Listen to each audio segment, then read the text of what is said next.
No one expects Amy Poehler to lose her cool. She's the lovable powerhouse, the ultimate cool mom, the woman who somehow makes chaos feel comforting. But at 30,000 feet, trapped in first class, something unexpected slipped out. And according to the people who witnessed it, it was unforgettable. It started like any other flight. Amy Poehler and her longtime friend and Saturday Night Live sister Ana Gasteyer were seated in first class, chatting, laughing, existing exactly how you'd expect two comedy legends to exist. Comfortable, loud, unapologetic. But suddenly, a man nearby had enough. He leaned in and complained, said they were being too loud, said they were swearing. And then came the line that flipped the switch. There was a baby on board. And that's when everything changed. Amy Poehler would later describe it in the simplest way possible. My Boston came out. And if you know anything about Boston energy, you already know what that means. According to Poehler, the man wasn't just annoyed. He was policing the space. First class. Tone. Volume. Behavior. And something about that didn't sit right, especially not with someone raised to speak up, stand ground, and never back down just because someone told you to be quieter. Ana Gasteyer remembered the moment vividly, not just because it was intense, but because her baby daughter was right there during the whole thing. Years later, even Poehler sounded stunned. Swearing? Arguing?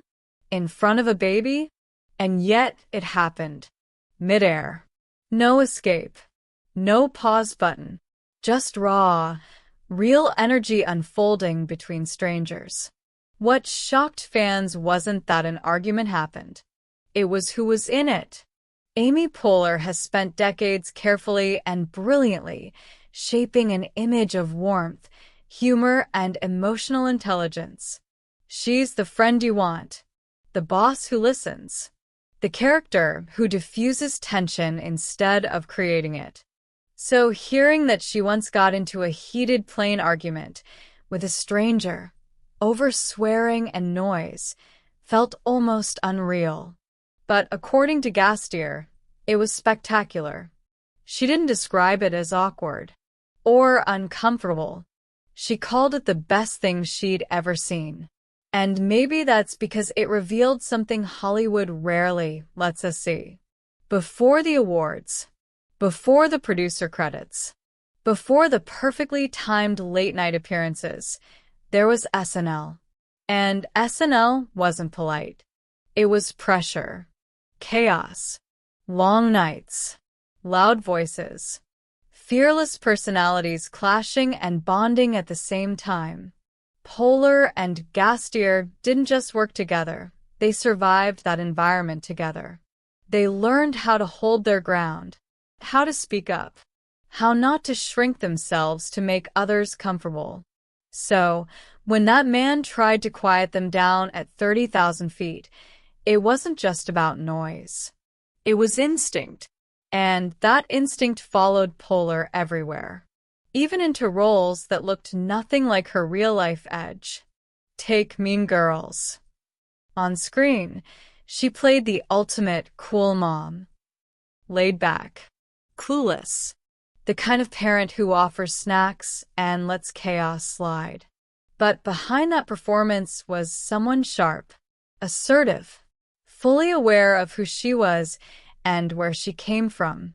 The contrast is part of what made the role iconic, because it wasn't pretending. It was balance. Off-screen, life wasn't always so light. Poehler married actor Will Arnett in 2003, and for years they were one of Hollywood's most admired comedy couples. Funny, private, seemingly solid. But by 2016, the marriage quietly ended. No explosive headlines. No public blame. Just two people choosing a different path while raising two sons together. Friends say the split forced Poehler to grow in ways fans never saw. Stronger boundaries. More honesty. less performance. Ana Gasteyer's life took a different shape. Married since the mid-90s. 2 children. Stability that contrasted Poehler's more public evolution. And yet, the bond between them never faded. They reunited years later for Wine Country, alongside Tina Fey, Maya Rudolph, and other SNL legends. Wine. Confessions. Laughter. Zero filters. The same energy, just older, wiser, and maybe a little louder. And then there's Martha Stewart. Both women have openly admitted to being obsessed with her. Gasteyer is famous for her near-perfect Martha impression. Poehler, meanwhile, confessed something even more revealing. She wants Martha on her podcast, but she's too scared to invite her. Think about that. Amy Poehler. Afraid.